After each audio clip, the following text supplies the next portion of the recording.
Esse é o Projeto Break, um podcast sobre cultura, gastronomia e viagem.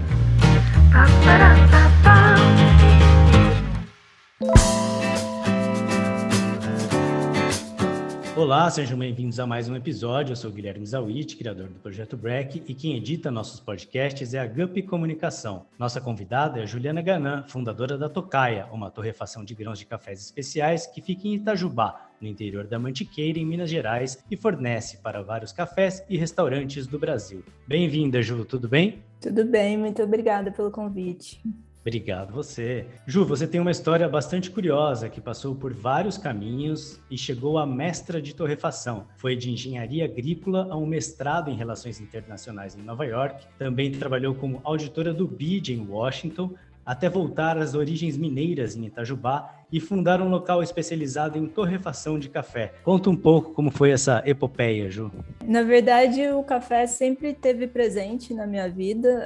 Meu pai era produtor de café, então o café sempre foi nosso ganha-pão. A gente tinha uma fazenda aqui na Mantiqueira, numa cidadezinha aqui perto de onde é a Tocaia, que é Itajubá. Mas aí, depois que o meu pai faleceu, eu e meus irmãos, a gente seguiu o nosso rumo, né? Cada um seguiu o seu rumo. Eu fui fazer engenharia agrícola, mas na verdade nunca trabalhei com isso. Depois que eu me formei, eu fui trabalhar no mundo corporativo, eu trabalhava na IBM, e a IBM, na verdade, tinha um projeto de responsabilidade social corporativa que eles enviavam os funcionários para vários países para fazer projetos sociais. E numa dessas eles me enviaram para a Turquia com outras pessoas de outros países para fazer um projeto social lá. E resumindo, eu gostei tanto que eu acabei decidindo que eu não queria mais trabalhar para a IBM. Mas não falei para ninguém. Voltei e comecei a prestar provas de mestrado pelo mundo e passei no mestrado em Relações Internacionais em Nova York. Legal. E aí pedi licença da IBM, não pedi demissão, e fui fazer o mestrado. E lá durante o mestrado eu conheci café especial. E aí, eu sempre tomei muito café a vida inteira, mas lá eu conheci o café especial, comecei a tomar muito café. E uma coisa interessante foi que eu vi numa das cafeterias que eu sempre ia, uma foto de um produtor amigo do meu pai, de Carmo de Minas, lá. E eu falei, nossa, como que eu tô tomando café desse cara aqui? E eu nunca tomei o café dele lá em Itajubá, sendo que ele é de Carmo de Minas, 1 hora de Itajubá de carro. Então eu fiquei impressionada com a rastreabilidade dos cafés lá. Depois do mestrado, eu acabei tendo a oportunidade de trabalhar no Banco Interamericano de Desenvolvimento, o BID, em Washington. E aí eu fui tendo respaldo financeiro para começar a me envolver com cursos de café, né? Eu comecei a me interessar por café especial e fui fazendo curso de café, de barista, de expresso. O que ia aparecendo eu ia fazendo. E ia fazendo cuppings também, tinha cuppings abertos em cafeterias lá, em Nova York também, que eu sempre voltava para Nova York. Era entre 2013 e 2016, eu morei lá. E já tinha uma cena forte de cafeterias em Nova York e Washington. Sim, já tinha bastante. Sempre abria uma por semana, mais ou menos. Sempre tinha novidades. Assim. Era legal porque eu sempre tinha oportunidade de provar cafés do mundo inteiro. Então, deu para expandir bem o paladar lá.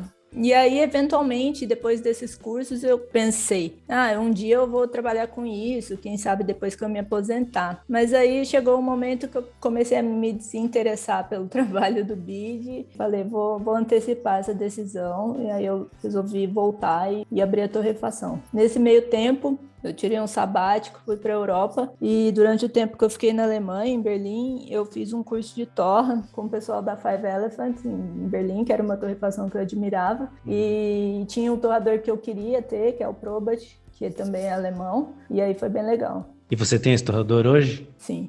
E, Ju, hoje em dia o café vem com muitas informações agregadas, né? Como nota de sabor, produtor e, claro, a torra, como você comentou. Conta um pouco como que é esse processo e qual que é a importância dele. Sim, a torra é a transformação, né, físico-química do café. A gente basicamente vai aplicar calor nos grãos durante um período de tempo. A gente vai controlar isso. Então, no nosso caso, é um torrador de tambor, basicamente um tambor que gira em torno do próprio eixo e com uma chama embaixo. Então a gente vai controlar a chama que a gente vai aplicar e o tempo. E no nosso caso também, e de muitos outros torradores, a gente usa um software para isso. Então uma vez que a gente determina uma curva, né? A gente usa uma curva de temperatura versus tempo para aquele determinado grão, aquele determinado lote daquela fazenda específica, a gente tenta replicar o mais próximo possível aquela curva para todo o lote daquela fazenda. E como que a gente decide essa curva? Provando, sempre provando.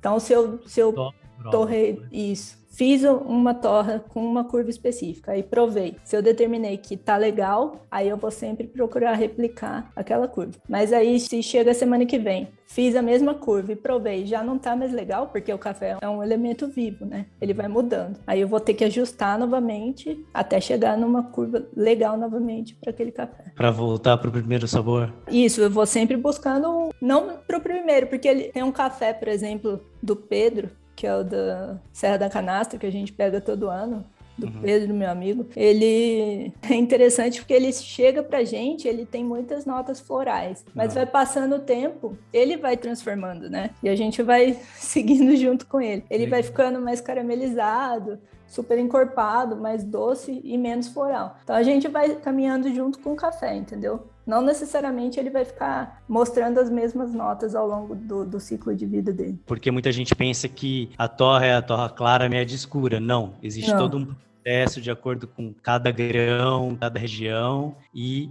a quantidade de calor e tempo entra aí muita física também, talvez, né? Sim. E também, Guilherme, o que é médio e claro e escuro para mim pode ser totalmente diferente para você. Então, a gente evita classificar a nossa torra como média ou clara ou escura, porque muito cliente pergunta pra gente, sua torra é o quê? Média, clara? A gente evita falar nesses termos, porque às vezes eu falo, é média, e para ele pode ser que seja clara, entendeu? E aí vem aquela expectativa e ele fica frustrado. Que legal. E essa questão das notas de sabor, como que funciona? Porque tem muito disso no café, né? Pouca gente sabe que tem cafés mais florais, mais frutados ou amendoados. Sim, a gente evita colocar no pacotinho, justamente também por ter essa questão do café ir mudando ao longo das semanas e tal, e também para o consumidor não se frustrar. Mas a gente coloca no site, se ele quiser ter acesso, vai ter lá. E também, antes, a gente colocava as coisas muito específicas que a gente achava e fomos vendo ao longo do tempo que era difícil para o consumidor, principalmente os iniciantes, né, de cafés especiais, achar aquelas notas. Então, por exemplo, se a gente acha que é framboesa, a gente não coloca framboesa, a gente vai puxar para uma coisa mais geral. Por exemplo, se a gente acha framboesa, eu vou colocar lá frutas vermelhas, que aí a gente puxa para o guarda-chuva da framboesa, entendeu? Para ficar mais fácil de acessar, mais acessível. Você falou de notas, conta um pouco sobre você, assim, qual região do Brasil que você mais gosta? Qual o seu café preferido? Quais notas aprecia? Qual fase você está hoje? Eu não posso responder isso. Qual fase? O que você está tomando hoje que está,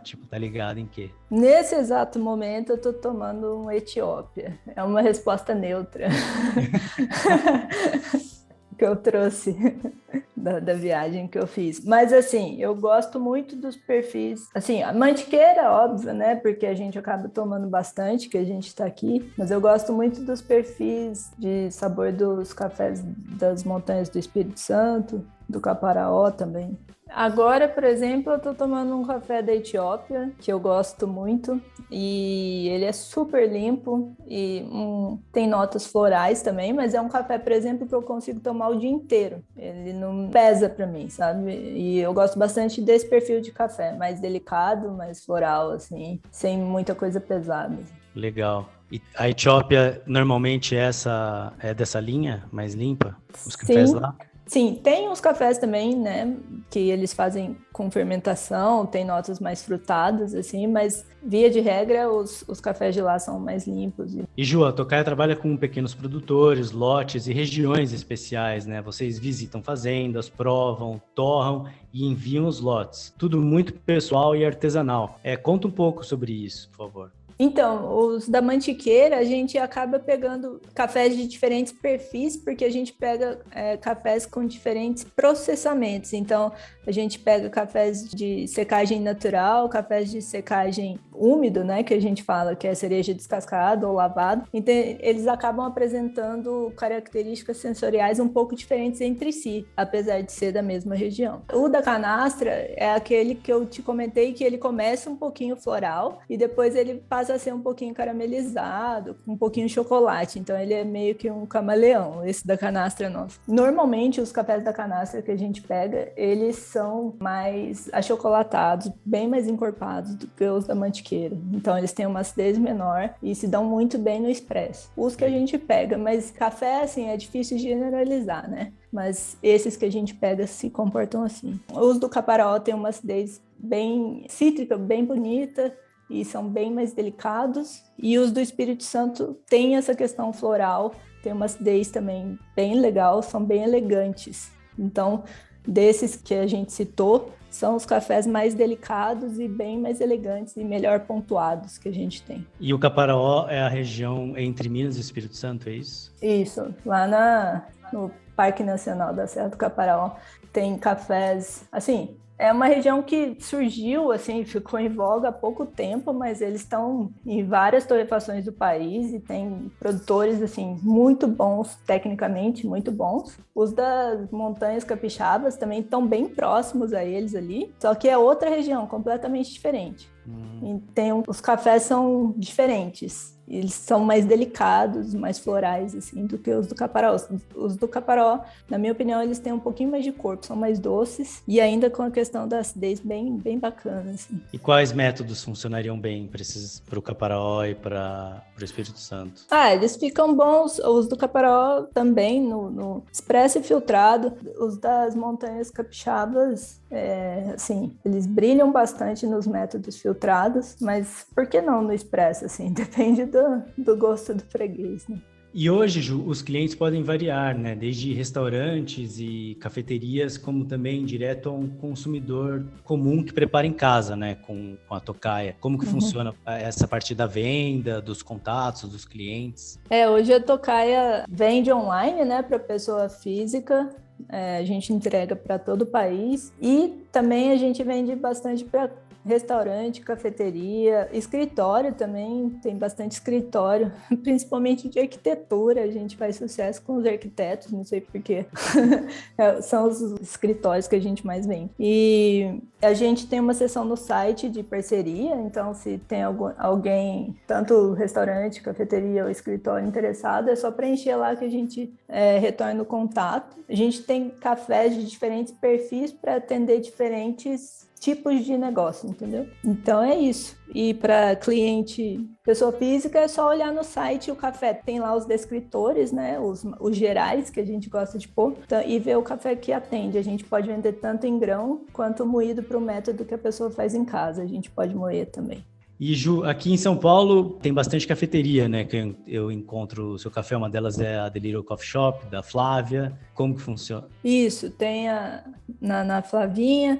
A Flavinha é até interessante que ela faz o blend do nosso café com o de outra torrefação, então é bem legal, é uma surpresa, né? Sempre vai ser diferente o expresso que vai ter lá. O taco, né? Todos os cafés lá são nossos e eles mandam muito bem no expresso, são bem técnicos. No Conceição Discos também, o coado lá, e ela também revende nossos pacotinhos, a Thalita. O Cá Entre Nós Café, que é um café bem legal na Pompeia. E vários restaurantes também. O próprio Conceição também, o Cora. Ju, não poderíamos deixar de comentar aqui no Projeto Break, né? Cafés da manhã, viagens. Você é mineira, terra da mesa farta e também descendente de libaneses, outra região da mesa cheia, família grande e que não aceita desfeita na mesa, né?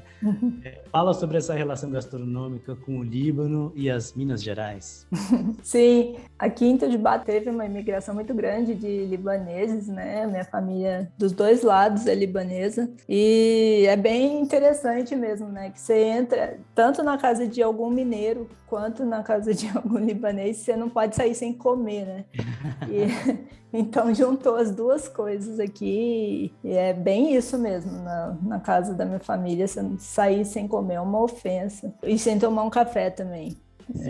Mas para os meus pais era café tradicional mesmo, né? Nunca teve esse café especial, nunca pegou em casa. Só eu que tomo mesmo.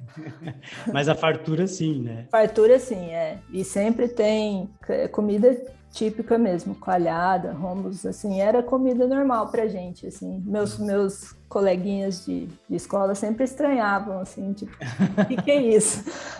Mas para mim era normal, eu estranhava eles estranharem a comida, entendeu? Eu sempre servia e eles estranhavam e eu falava, você não tem isso em casa? Legal. Muito bom. E como que é o café da manhã lá no Líbano, tradicional? Nossa, na verdade o café da manhã no Líbano não tem café, né? Quase. É chá. Era chá de hortelã fresca, né? E infusão, né? Era pão pita e uma bacinha com azeite, outra com za'atar. E a gente chuchava o pão no azeite e depois no za'atar e comia e era muito bom. Bastante vegetal, né? Pepino, tomate, às vezes ovos, né? Dependendo se você tá num hotel, tinha ovo também. Às vezes doce também, tipo alguma doce com rosas. Alguma coisa bem com uma fragrância. Isso. Uma fragrância bem marcante, assim. Bem gostoso. Se eu pudesse, eu comia isso quase todo dia. Você prepara aí na sua casa? Não, durante a semana não, mas no fim de semana, pão com azeite za'atar eu gosto. E você faz o pão? Faço pão. Que legal. E o tradicional cafezão mineiro, o que tem de bom aí? Pão de queijo. Na verdade, durante a semana eu como café coado e queijo, né? Queijo fresco e pão de queijo também, tipo, é uma instituição, né? Tem que ter. É verdade. E Ju, você já viajou bastante por aí, né? Você pode dar umas dicas de cidades e cafeterias bacanas para conhecer? Sim. Bom, cidade com cafeteria legal, que surpreendeu para mim esses tempos. Assim, antes da pandemia foi Los Angeles, que eu gostei bastante dos cafés que eu tomei lá. E, assim, para não ter erro, assim, tanto de café quanto comida, eu gosto de Portland. Assim, eles mandam muito bem, tanto em café, nunca tomei... Bom, eu fui nas cafeterias certas, né? Mas eu acho que é muito difícil você tomar um café ruim lá e comer mal também. O que você em come? Portland. Não, é que assim, lá eles têm um cuidado muito grande com os ingredientes. Então, tudo é local. Então, eles têm muito cuidado com essa questão dos ingredientes, de ser tudo orgânico, sustentável, dos produtores ali da região mesmo, sabe? Eu imagino que antes de viajar você deve fazer uma lista, assim, de cafeterias que você quer conhecer, né? Sim. E Los Angeles, você comentou também, o que tá rolando lá? Das cafeterias? Então, em Los Angeles, eu gostei da Dayglow, da Conocente e da Verve, acho que tem mais de um lugar lá. E também tem várias pequenininhas que estão abrindo também depois da pandemia, que eu ainda não fui, mas tenho certeza que tem coisa boa acontecendo lá. Você falou de Portland, você chegou a assistir aquela série que chama Portlandia? Assisti, que eles perguntam o nome da galinha, né, que eles vão comer. E foi lá que começou essa febre como você comentou antes, da nerdice do café? Tem uma briga, né, se é Portland ou é Seattle, mas entre as duas ali, é bem pertinho. E Ju, o Projeto Break tem uma playlist no Spotify onde todos os convidados escolhem uma música para fazer parte dela. Qual som não pode faltar para você e por quê? Ultimamente, assim, eu tenho várias, mas ultimamente eu tenho gostado da Gone at Last, do Paul Simon, que é uma música bem, assim, dá uma animada boa e a letra é boa. E ele é muito bom, né? Esse álbum dele inteiro, assim, é bem legal, até o nome é legal. Então, eu tenho ouvido bastante ele. O nome é muito bom, né? Still Crazy After All Years. Isso. É a cara dele. Continuemos loucos, né? E apaixonados por tudo que fazemos na vida. Essa é a intenção. Exatamente. Pessoal, curtam, comentem nas páginas do Projeto Break no Instagram, YouTube e Spotify. Valeu, Ju. Até a próxima. Obrigadão. Até a próxima. Obrigado a você.